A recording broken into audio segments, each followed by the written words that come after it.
Right, coming up in this video, everything you wanted to know about being a microlight pilot in the UK but were afraid to ask, and go!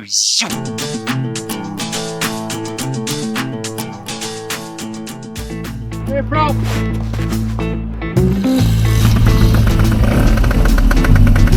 New pull start works then.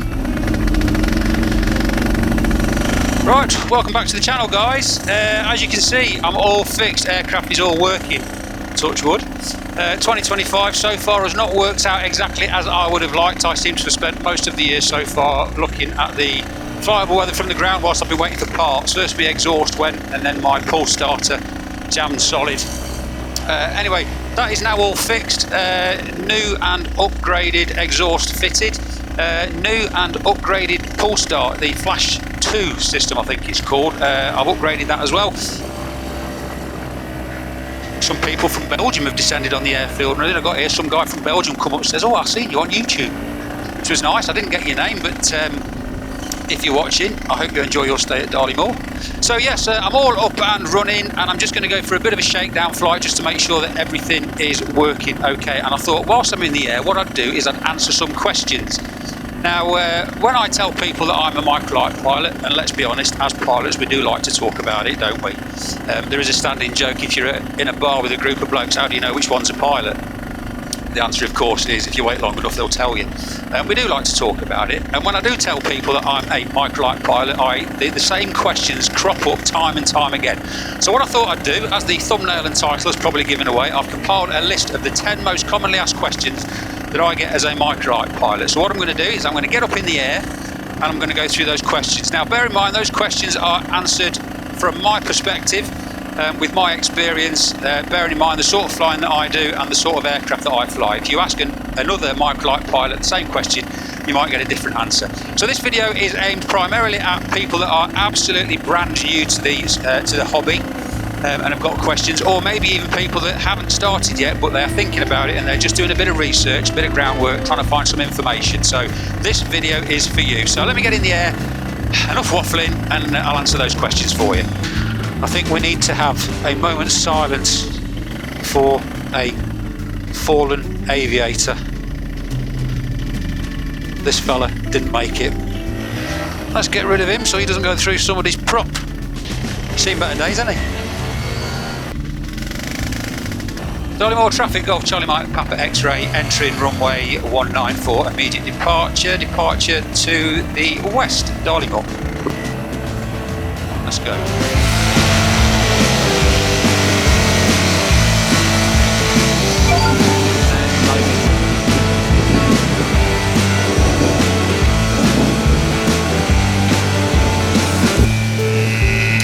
Right, so as I'm climbing away from Darley Moor, let's get out the circuit. There are a couple of other Flexwings flying around. It's a nice evening.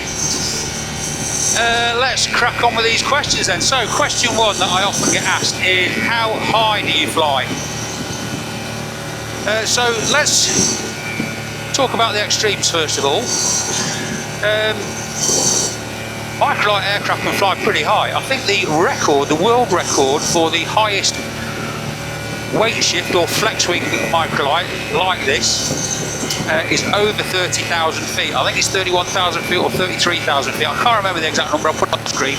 That was set in France some time ago in a weight shift microlight, not dissimilar to this, with a two-stroke engine. It was a Rotax 582 in case you're interested. So flexwing microlights can fly pretty high. However, for me, in the UK, if I wanted to fly over 10,000 feet, which this aircraft would be perfectly capable of doing, but if I wanted to fly over 10,000 feet, the law requires that I carry a transponder, which is a little electronic device which transmits a signal, including your position, height, depending on what sort of transponder you've got. There are different types. And that signal can be picked up by air traffic control units so they can see quite clearly where you are. This aircraft is not fitted with a transponder, so legally I couldn't fly above 10,000 feet. Second consideration is above 10,000 feet, if you are flying that sort of height for any sort of length of time, the air does get a bit thin. You should really be carrying some sort of oxygen system so that your oxygen levels don't drop too low and you get something called hypoxia. And again, I haven't got that. So, I am limited to 10,000 feet. At the other end of the spectrum, there are rules about how low you can fly. There are various rules about how low you can fly. And I'm not going to get technical, I'm not going to go into all of those. Essentially, 500 feet is a fairly significant figure. You wouldn't really be flying below 500 feet. For no other reason than the lower you are, the less time you've got to deal with any sort of emergency. If you have an engine failure at 500 feet, you haven't got very, very long to sort yourself out. So that's the low end of the spectrum. Personally, I tend to fly at around anywhere between 1,500 feet and 3,000 feet. It depends on what I'm doing, where I'm going, what the wind conditions are like. But I tend to fly, at the moment, I'm at 1,500 feet. And this is the sort of height that I'm fairly comfortable at. These aircraft are low and slow. Turn my radio off. What I would say as well is if I am picking an altitude for a flight, say I wanted to pick an altitude at 2,000 feet, I'd actually fly at 2,100 or 2,200 or 1,900. I wouldn't stick at 2,000 on the dot because that's where everybody else is. So I tend to fly at slightly odd heights. There are rules in some country for VFR flights or flights like this. Where depending on which direction you're going at, you have to fly at either an even or an odd number, or on the 1,000 or a 1,500 mark. That doesn't apply in the UK to VFR flights, so you're pretty much free to fly at whatever height you want. So there you go, that's question one answered. I tend to stick to around 1,500 feet, 2,000 feet, there or thereabouts. Right, the next question that I get asked a lot is, what sort of airspeed what sort of speed do you fly at? It's a question that we always ask, isn't it? Even when you're a kid, if you see a motorbike or a sports car, the first question that pops into your head as a kid is, how fast does it go, mister? I get the same question. So, this aircraft cruises at an airspeed of about 50 miles an hour. That's the speed through the air, not the speed over the ground, because obviously the speed over the ground can change depending on whether you're flying into wind or whether you're flying with a tailwind. But through the air, it cruises at about 50 miles an hour. At the moment, for example, I've got a ground speed of 38 miles an hour. So I'm obviously flying into wind, but I'm flying through the air at 50 miles an hour. The upper end of the spectrum, this aircraft, I think the maximum speed, or the VNE, as it's often referred to, velocity not to exceed, I think that stands for. This aircraft, for this wing, is 80 miles an hour. So I don't fly through the air above 80 miles an hour. I've obviously flown faster than that over the ground with a good tailwind. I have had this wing flying at over 100 miles an hour, over the ground that is. And at the other end, the slow speed, this aircraft can fly a lot slower. If you want it to, just push forward on the bar and it will quite happily fly along at 30 miles an hour, which is great because I can fly along with friends that have got slower aircraft. And the stall speed is, for this wing, 26 miles an hour. So at 26 miles an hour airspeed, below that, the wing stops generating lift and you enter into a stall. But cruise speed, 50 miles an hour. There you go, that's the next question answered. Question 2. Oh, just cruising over the JCB factory. If you wanted to know where those big yellow trucks are made, this is where they're made. JCB World Headquarters at a place called Rochester. I don't know how you pronounce it. There's also a helipad down there as well. Right, the next question I get asked a lot is, how far can you fly? Now this is an interesting question, and it's worth making the distinction between duration in terms of distance and duration in terms of time, which is a big thing to do with aircraft. For example, if you were to buy a second-hand car, you'd be interested to know how many miles the engine's done. Whereas if you were to buy a second-hand aircraft, you wouldn't be so much interested in what distance that aircraft has covered. You'd be more interested in how many hours the aircraft has flown and how many hours the engine has run. And the reason for that is distance doesn't really mean anything, because you can run your engine for an hour and you can cover a greater distance if you're flying with the wind behind you than you would if you were flying for 1 hour into a headwind. So the actual distance that you've covered is immaterial. A more meaningful metric or a more meaningful measure is how many hours your engine has done. And that's the same to do with how far you can go. You actually measure duration in terms of hours, not distance. So for this aircraft, the fuel tank on this aircraft carries 25 litres of fuel if I was to brim it. And the aircraft burns about 5.5 litres per hour in the cruise. I round that up to 6 just to be conservative. So if you do the maths, that gives me just over 4 hours of duration with a full tank of fuel. However, having said that, good practice is to make sure that you've got half an hour in reserve. So realistically, that gives me 3.5 hours of duration. So as I mentioned earlier, I cruise at about 50 miles an hour. So if I was to fly for 3.5 hours at 50 miles an hour in still air, so no wind whatsoever, I would cover a distance of, I think it's about, I'd work it out to about 175 miles. There you go, 175 miles. So theoretically speaking, I could, in one go, in one flight, fly from Darley-Moor down to, say for example, Sandown, which is on the Isle of Wight. However, and there is a big however here, I'm a man of a certain age, and as a man of a certain age, the limiting factor to the duration of this aircraft isn't my tank capacity, but rather my bladder capacity. So as a man of a certain age, after a couple of hours, I need to land and answer a call of nature. So realistically, the most I would comfortably fly in one go is 2 hours. Although the aircraft is capable of a lot more than that, my limit is 2 hours. I think the longest flight I've had is about 2.5 hours, and that was where I flew back from New Farm Airfield, God rest its soul, in Northampton back to Darley-Moor against a very strong headwind. That took me getting on for 3 hours, and I was ready for a wee by the end of that flight. So there you go, that's my duration, that's how far I can fly. Right, next question I'm asked all the time is, do you need a licence? Right, it depends on what type of Flexwing you are flying. There are different ranges, if you like. So this aircraft, for example, is classed as a single-seat deregulated Flexwing MICROLIGHT, and yes, you do need a licence to fly it. It needs to be registered with the CAA. That's why it's got a G reg up there.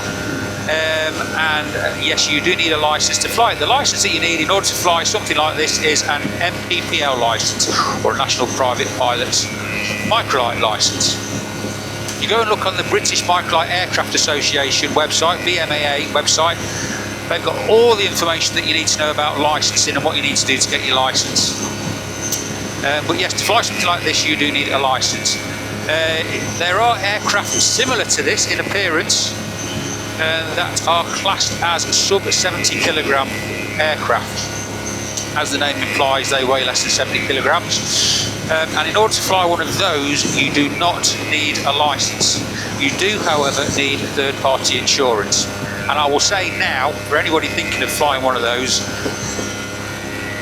you don't need a licence, but get some training, get training how to fly them. You need insurance, and in order to get that insurance, you need to prove that you are competent. So without any sort of form of training, you will struggle to get insurance, and you will struggle, therefore, to fly them legally. Also, if you try and fly one without any training, chances are you'll hurt yourself. Somebody once told me, and this is great advice, that the cost of lessons is a fraction of the cost of fixing your aircraft. If you Google sub 70, you'll find all sorts of types of aircraft. Flylight seems to be the most popular with their peabee range and Adam range. If you Google Flylight, I'll put a link to them. You can go and do a bit of research all about sub 70 weight shift aircraft. There are other makes available. In the interest of fairness, I can't really talk about them though, because I've never flown one. So I can't comment on them really. I can only talk about what I know, which is Flylight products, which personally, I'm a bit of a Flylight fan, so you can go and have a look at them. But no, to fly a sub 70 you don't need a licence. But if you're going to fly something that's heavier than that, like this, or even one of the bigger two-seater Flexwing aircraft, I'll put some pictures on the screen of those types of things. So Quantum aircraft, Exodus Delta Jet 500 is a lovely aircraft. Those sorts of things with 2 seats, they're up to 600 kilograms in weight now. I think you do need an MPPL license to fly those. So hopefully that's answered your question. Yes, I've got a license and I need it to fly this.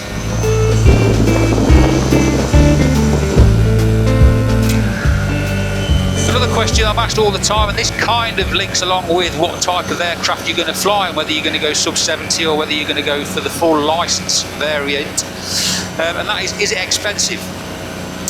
And this is a difficult question to answer because it's subjective. What might be expensive to one person might not be expensive to the next, so it's difficult to give a categorical yes or no.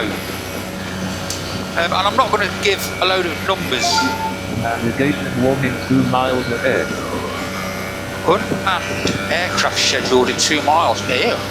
So yes, I'm not going to give a load of numbers. I did make a video last year which I talked in detail about the costs involved with taking up microlight flying, and I broke down how much it cost me to get my license, all the equipment that I needed, the exams that I needed to take, the books and materials, and then how much it cost me to take the exam, how much it cost me to buy this aircraft, and then how much it cost me to insure it, hangar it, run it, all those sort of costs, and I broke them all down. What I'll do at the end of this video, on the end screen, I'll put up a link to that video. So if you want to go and see that to see the specifics, then stick around to the end of the video and then click on that link. Generally though, I can summarise it by saying if you could afford to buy and run a second vehicle, chances are you could afford to learn to fly, buy and maintain a microlight, a Flexwing microlight. At the cheap end of the scale, you can buy a used flyable Flexwing microlight for £5,000 or £6,000, there or thereabouts as a ballpark figure. An aircraft like this, brand new, is costing in the region of £20,000. A brand new top of the range 2-seater Flexwing microlight aircraft with all the bells and whistles on, you are looking in excess of £60,000. So it's a huge range, and whether it's expensive or not is subjective. It depends on you, it depends what your means are. I'm very, very fortunate, but it is something that is achievable to the average working man or woman. Let's not be correct. So there you go. Is it expensive? To summarise, if you can afford a second car, you can afford to do this.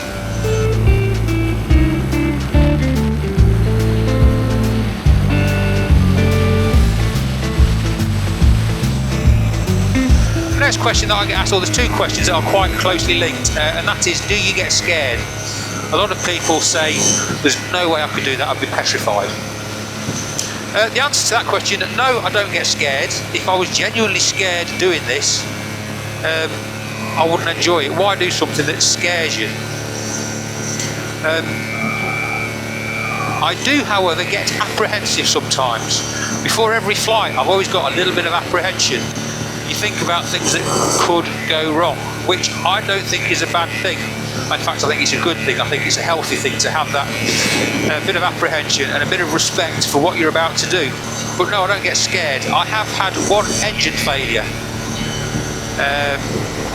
And when that happened, I've got to be honest and say I wasn't scared when that happened, because it's something that you trained for, and you sort of go into, I went into sort of survival mode really, and I just started thinking about what I needed to do to get down safely. Thankfully I was right over the airfield and it wasn't a problem, and you concentrate so hard on making sure you're doing everything right and concentrate on your training. I didn't have time to be scared, so no, I don't get scared. The next question, which is closely linked, is it dangerous? And if I'm honest, I couldn't say that it is 100% risk-free. Pretty much everything you do carries a certain level of risk. Clearly, look at what I'm doing, look at where I am. I'm 1,500 feet up in the air, suspended underneath a cloth wing. Inherently, there are risks involved in that. However, I would say that you've got to put it into perspective. Those risks are minimal. The wing that I'm flying is tested to destruction. It's tested with forces that it will never experience in ordinary flight. It's using modern materials that are just not going to fail.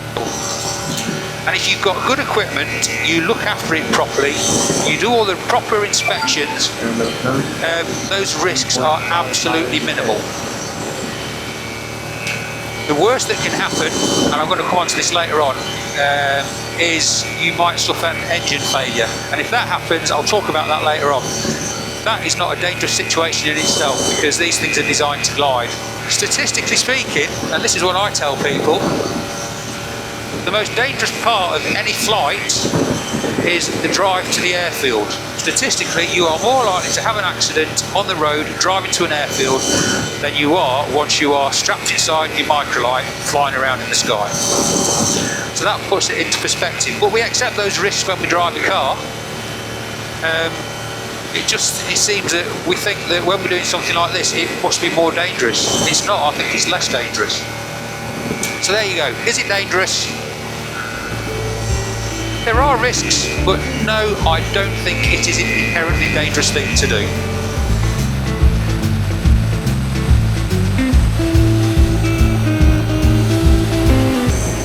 Another question that I'm asked very often is, what got you into microlight flying? How did you end up doing that? So, let me give you a bit of a potted history, and I'll try and keep this brief if I can. As a kid, I was always fascinated by things that fly, as I think a lot of little boys are. When an aircraft flew over, I was always fascinated, and I could never figure out how does that manage to stay in the air. And that fascination stayed with me all throughout my childhood, really. When I got into my teens, I started dabbling with radio-controlled aircraft, aeroplanes, gliders, and also helicopters, which was a challenge. But I really enjoyed building a bit of balsa bashing in the days before you could get ready-made kits and ready-to-fly kits. I used to enjoy making them, and then I enjoyed learning how to fly them. And that's where I've developed a bit of an understanding for the principles of flight, how things stay in the air, what the control surfaces do, and generally how things fly. And RC helicopters I absolutely loved. The inner geek in me really enjoyed RC helicopters. Throttle curves, pitch curves, getting excited just thinking about it. So yes, RC aircraft was where it all started. Then it came to a point where I wanted to I started experimenting with putting little cameras on aircraft so I could get that first person view. And I experimented by putting little cameras underneath electric helicopters. I've got some really grainy footage. If I can find it, I'll put some on the screen. Some horrendous footage of me. Looks like it was filmed on a box brownie, flying around the village in Leicester where I live.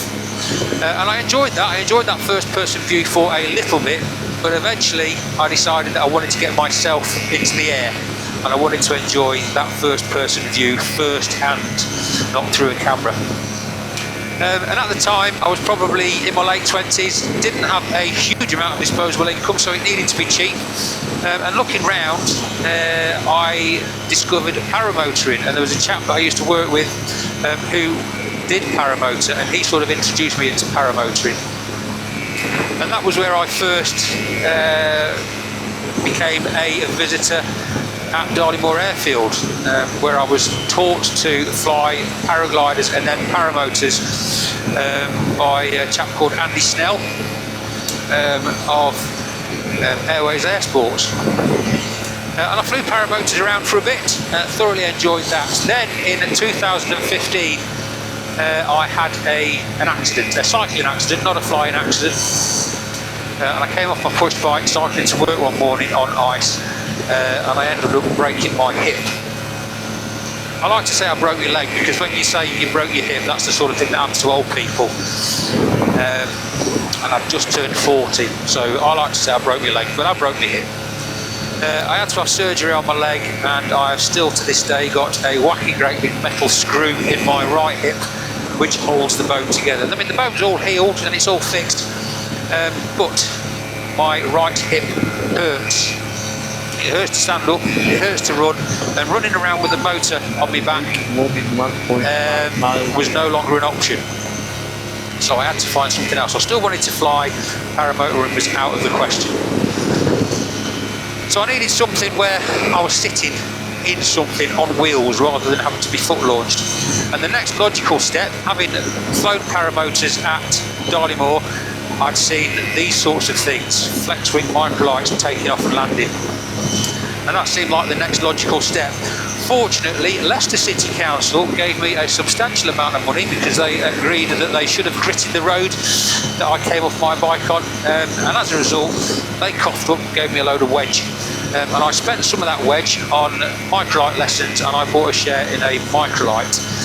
So I started learning how to fly microlights in 2017 with Mark Hilton of Micro Training. I've mentioned him on the channel many times.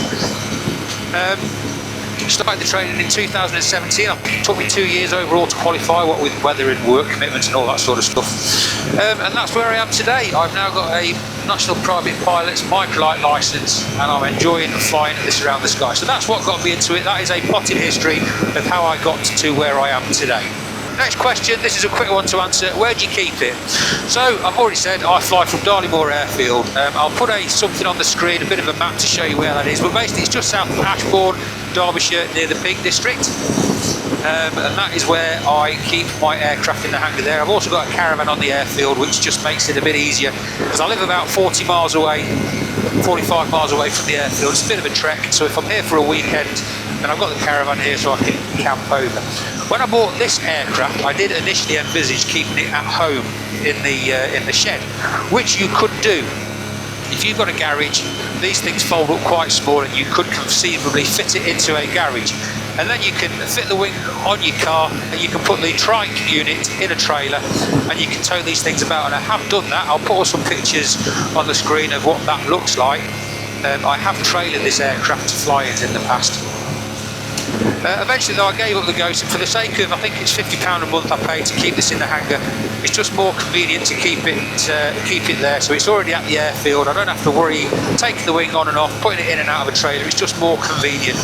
I can turn up to the airfield and within 15 minutes of turning up to the airfield I can have this thing ready and I can go flying. So that's where I keep it, at Darley-Moor Airfield. I'm almost at the end. Last question. Can you fly anywhere you like? Right. Answer to that question quite simply is no, you can't. The airspace, and again, this is for new people and beginners. So if you already know this and I'm teaching you how to suck eggs, please forgive me. But as I've said at the start, this video is geared towards people that are new and have got these sorts of questions. And these are the questions I get asked all the time, so that's why I'm answering them. Question, do you fly anywhere you like? But the answer to that question, no you can't. Airspace is categorised into different types. Most of my flying I do in what's called Class G airspace, or the open airspace, which is where I am now, which I'm free to fly wherever I want in Class G airspace. I don't need to speak to anybody, and I'm pretty much free to go wherever I want and do whatever I want. Within certain reasons, there are all sorts of rules and regulations about safe flying which you have to abide by, but generally I can fly in this sort of airspace and I'm free to do what I want. There are other categories of airspace. There's Class D airspace, Class A airspace. Class D airspace I can fly in, but I need to be speaking to an air traffic controller and have permission to enter. And then Class A airspace in a microlight is a no-no, you're not allowed to go in there. And then also at different heights there are different categories of airspace. So at the moment where I am, I'm okay, but if I was to fly above 5,500 feet, I think it is, I then would be going into the Daventry CTA, which is another category of airspace. I'm going to try and keep this non-technical. So provided I stay below 5,500 feet, I'm okay where I am. So the answer to the question, no, you can't fly wherever you want. This is one of the reasons why you need to do the training. You need to have an appreciation of air law and the different types of airspace where you can fly and where you can't fly. If you do inadvertently fly into airspace that you're not supposed to, that's called an infringement, you will be in a whole heap of trouble. That can get very, very expensive as well. And it's dangerous, so you need to make sure you know what you're doing. So no, you can't fly where you want. There are some rules and regulations you need to know and you need to follow. Gliding 2 miles ahead. Right, the last question that I get asked and I was going to demonstrate this, and that is what happens if your engine fails. The plan for this flight was going to be, at the end, I thought it would make a nice, exciting outro if I demonstrated that. If I went over the airfield, got up to a reasonable height, cut the engine, and glided. However, there are quite a few aircraft using the airfield. There's also quite a few paramotorists that are just setting up as well. So that being the case, I don't think it'd be safe to do that. However, if your engine fails, in fact what I did, I made a video last year and I demonstrated that. I'll put a link up there, and I demonstrated what happens if your engine fails. So if you're really interested, you want to see an example, then go and click on that video. But essentially these wings are derived from hang glider wings. It is a hang glider wing that's been beefed up to carry the extra weight of a trike. So as a hang glider wing, as the name implies, it glides very, very well. So if the engine does stop, essentially you can find a field, you can glide into it and you can land, and it is perfectly safe. Go and watch the video and you can see what happens if your engine fails. Right, just before I get to the airfield and I land, I thought I'd get this all in now. The retention figures on my videos show quite clearly that once I've landed, you all switch off and you don't watch anything else after that. You certainly don't listen to anything I've got to say. So I'll get all of this in now before I land. Hopefully you're still here. If you have followed along to this point of the video and you've liked it and you found some useful information, I really would be grateful if you give the video a quick thumbs up. You've no idea how massively helpful that is to the YouTube algorithm, and how many more views your video will get if people are showing that they're enjoying it. So give it a thumbs up. If you've not subscribed to the channel, then I'll be honoured if you consider doing so. And if you've got a question that I haven't answered in this video, then please stick it in the comment section down below. That's what it's for. I always try and answer the comments. If I don't know the answer, then I know lots of very, very clever people that probably will, or there'll be somebody else watching the videos that will know the answer and will answer the questions for you. Similarly, if you're a pilot yourself of whatever type and there is a particular question that you get asked all the time that I haven't mentioned, I'd love to know what it is. So stick that in the comments as well and let us know what your answer would be. Right, let us get back to Darley Moor and see if we can land this thing.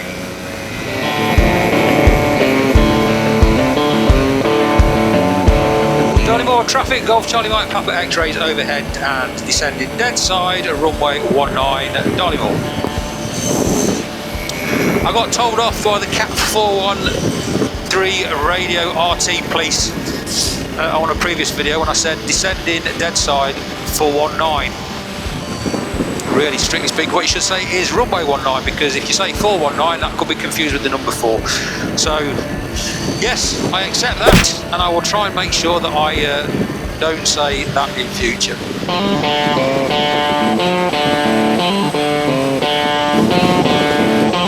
Darley Moor traffic, Golf Papa X-ray downwind, runway 19, Darley Moor.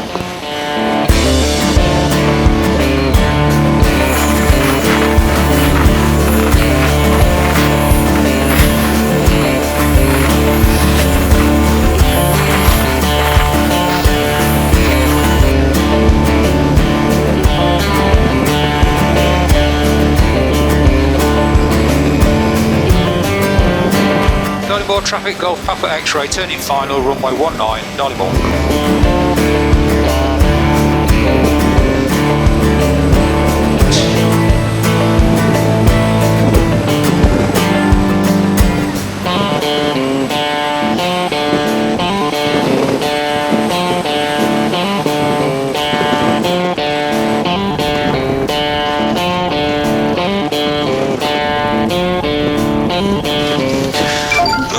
That was a crosswindy landing. Miles ahead.